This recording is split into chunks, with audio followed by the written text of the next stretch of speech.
Jumbo presents Gigantic the Book, featuring Michael Kraft, Zach Gutweiler, Heath Burley, Caleb Benavides, Cody Sanders, and Mick Casals. Words by Cody Sanders, photography by Mick Casals, additional photos by Caleb Benavides and Heath Burley. I just got off of the phone with Mick and we finally thought up the title, Gigantic.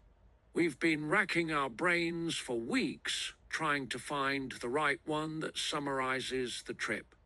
Serious names, names with purpose and meaning.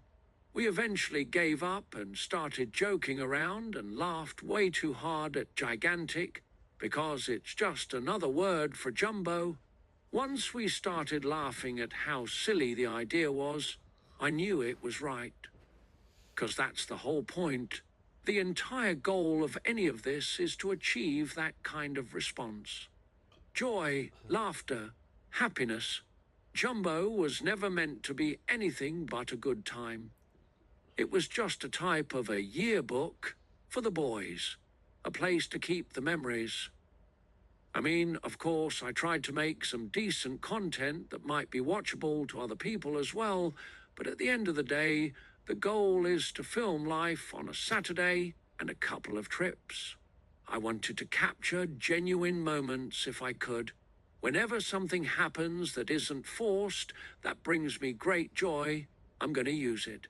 Even if it's filmed poorly or doesn't make that much sense, I think that the feeling can resonate through the film. It's something that's understood non-verbally.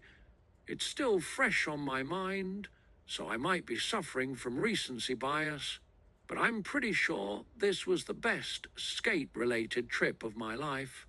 I say best, but I could also say hardest, most chaotic, most stressful, and most importantly, most meaningful skate-related trip of my life. Before I can even talk about Barcelona, the story would need to start a few days before we arrived. We were at Winter Clash in Eindhoven, Netherlands. We had already gone through jet lag, slept in terrible conditions, 6 people deep in a small hotel room. It felt like a skate trip in our late teenage years, except we were all mid-30 feet and far too out of practice in the realm of living uncomfortably. I won't dwell on what it was like for us in Eindhoven, but starting the trip at the largest blading event in the world may not have been the best idea. Before we ever made it to Barcelona, I had already hit my face on the ground. Mick basically broke his back. Heath and Caleb partied harder than necessary every night, and Michael and Olivia found out the hard way exactly what they were dealing with for the next 2 weeks. It was a rough starting point. Side note, Winter Clash was an amazing experience and everything about the contest was surreal and beautiful. When we finally made it to Spain, we were cartoonishly tired. Something akin to a Wile E. Coyote Acme collaboration. But now we were in one of my favorite cities on the planet. Winter Clash was great, but this was where the real trip began. This was what we'd been thinking about for months. Everyone was in the highest of spirits. All of the ideas that we had up until this moment, it was time to see if it could be actualized.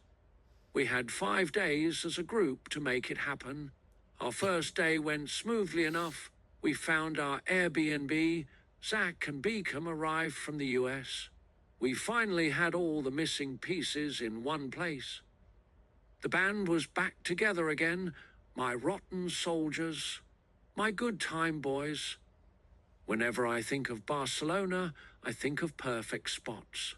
Ledges perfectly waxed, rails that are lower than normal and very mellow. The friendliest street skating on earth, places tailor-made for it, a place where the roads are perfect and cracks don't exist. Whenever I saw clips from BCN, I would think, Man, if I was there, insert any trick that I haven't actually done in 8 to 10 years. It's always different once you're there, in the moment. Once it's time to actually put up or shut up, and you can't just say to yourself, we'll come back. I'll do it next time. You're halfway across the world, there is no next time. We didn't have a tour guide the first day, we were just going to wing it. I'd consider the first day a success. We ended our night with a bottle of cava and a toast to our new adventure. An adventure that I didn't think I'd still be doing when I was 36 years old. If you were to ask me 20 years ago what I thought life would look like in the year 2024, I would have given some pretty generic answers. Classic answers of careers, home buying, etc. I never considered that this would still be a part of my life, that I could still find a reason to travel the world with my friends, finding a reason to experience life through skating. Skating is the ultimate fraternity. We've known this, it's been said for years, but I'm happy to say it again. Even in one of the largest blade scenes on Earth, it's still rare and exciting to meet other rollerbladers. It's such a great thing having someone from the town you're visiting show you around. Having them show you the things you never would have found on your own. Not just a skate park, but places you'd never think to go. Places you may never go to again. I feel like if you're visiting a city and going to the skate park, you're just doing the runs. The same old runs that you've always done, that people will always do. Skate Street. We were looking at some of the photos earlier and picking which ones should be in the book. We stumbled upon Heath's slide on the wall and thought, it's so good it has to go in. He didn't land it, the cops had kicked us out in the middle of the session, but he could have landed it. But that's not the point. The point was it was a sick photo, a good memory of a moment captured on film. In the past, I feel like this photo wouldn't have been used for a project because it wasn't landed. I get it, the old standards and all. People wanted to push blading to its highest form. I love it. I respect it. But that's not really what I want to do here. I want to celebrate the journey, the trip, the effort. I'm not pro, I'm not a professional filmer, I just want to party with the boys. If anyone can take anything from this book, I hope it's to be inspired to get out there and do something with your team. Even if it's a small trip to the city over, even if it's a bunch of cell phone clips of the day. Let's just keep chipping away at this thing called rollerblading and see what it looks like 20 years from now. I hope we look back on it with a bit of pride, instead of something we can just passively leave behind. That would be a waste of time and effort. Something doesn't have to be difficult for it to be great. That's what I'm telling myself, at least. It's what I'm needing to hear to make it to the finish line. Anywho, back to the story. We met up with our friends Dan Robinson, Imani, and a lot of others the second day. The people that were showing us around were fantastic and took us to incredible spots. But every spot we'd go to, I'd watch the crew slowly but surely navigate to something goofy around it. It's not like the boys are trying to be creative or anything. I think it's because we've skated for so long together that the competitiveness of pushing it at a classic spot just doesn't happen naturally, like it used to. I'm not saying it can't, it's just different now. It's a weird combination of Mick's micro-tech style of skating, Zach and Caleb's stuntman mentality, Heath and Michael's outside-the-box approach, but both on different ends of the spectrum, and a little bit of camera pressure from me. Things just accidentally go in a different direction than normal. It's great for filming. There's no motivation to look for something like that. It's just what happens. If you take me and the boys to a classic rail ledge, I can tell you what's going to happen before anyone even jumps. Days 3 and 4 were a grind. I was the most sore I've been in years. I remember thinking, can I actually do this again today? Can we take a break and go do touristy stuff, like go to a museum or something? That was the laziness in me talking. I knew the goal from the start was to come do the classic Barcelona skate trip. Stack as many tricks as we could into 5 short days. I had already been here before. I'd already done the touristy stuff. Some of the group had never even gotten to visit Barcelona before, and they wanted to forego the sightseeing for the good of the project. How could I say no? We had come here with grand ideas. On day 3 and 4, when we started to realize maybe we hadn't done enough to fulfill those ideas, it didn't deter anyone. But it did add a level of stress I wasn't expecting to feel. Generally, when I film stuff, it's just a normal day in Austin and we're goofing around. I love it. But this was different. It's not that everyone was trying to be super serious and go pro, but everyone had an idea in their head that they wanted to see in reality, but none of the ideas were exactly the same. That's a lot of different motivations pulling us in different directions. I just didn't expect the stress. I'm not saying days 3 and 4 were bad, they were great. We still laughed. We still accidentally hill-bombed a one-way street the wrong way and almost died. We still watched Zach try the gnarliest quadruple kink ledge roll, not landed and not filmed, and we still got to explore this beautiful country. That alone is a success in my eyes, but there was still an underlying feeling of we can do more and we're not achieving IT. On top of that, in the middle of the trip, real life reached out to wake me up from the facade of vacation life. I found out in the middle of the trip that my car outside of my house was hit and wrecked. It was sitting halfway on my lawn, and there was nothing I could do about it. When things like that happen, in the middle of a skate vacation, you think to yourself, what am I doing here? I'm too old for this. Or if you're an overworked tool of an American like myself, you'll think, I feel guilty for missing so much work. That last part is psychotic, but honest. There was a brief moment where I felt the weight of it all hit me in the hallway of our apartment. The expectations from my group of friends that depended on me to film everything, every day. The grind of actually doing it.